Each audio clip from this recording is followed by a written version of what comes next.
शिवाजी महाराज आणि आपल्या सगळ्या मराठ्यांचा इतिहास, लचित बोरफुकन, आसामचे होते, या सगळ्यांचा इतिहास म्हणजे अगदी पोह्यातल्या शेंगदाण्यासारखं.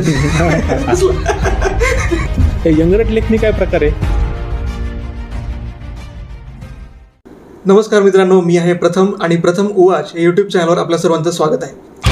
आजच्या यंगरट लेखणी या प्लेलिस्टच्या एपिसोडमध्ये आपल्यासोबत आहेत जगद्गुरू तुकाराम महाराजांचे वंशज श्री शिरीष मोरेजी.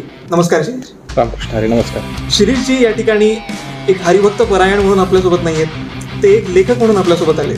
त्यांनी रिसेंटली लिहिलेलं छत्रपती शिवराय समजून घेताना हे पुस्तक महाराष्ट्रामध्ये प्रचंड गाजते. पण हे सगळे करत असताना छत्रपती शिवरायांनी इंग्रजी स्वराज्याचा ध्यास का बरं घेतला, तो विचार आपण या पुस्तकाच्या माध्यमातून 104 पानांमधून मांडलाय. आणि मी स्वतः सुद्धा हे पुस्तक वाचले. या पुस्तकामध्ये कमीत कमी शब्दामध्ये, कमीत कमी पानांमध्ये शिवचरित्राचं मर्म सांगितलंय, असा माझा वैयक्तिक अनुभव आहे. आणि त्या पुस्तकावरच चर्चा करण्यासाठी आज आपण या ठिकाणी जमलो आहोत. नमस्कार महाराज.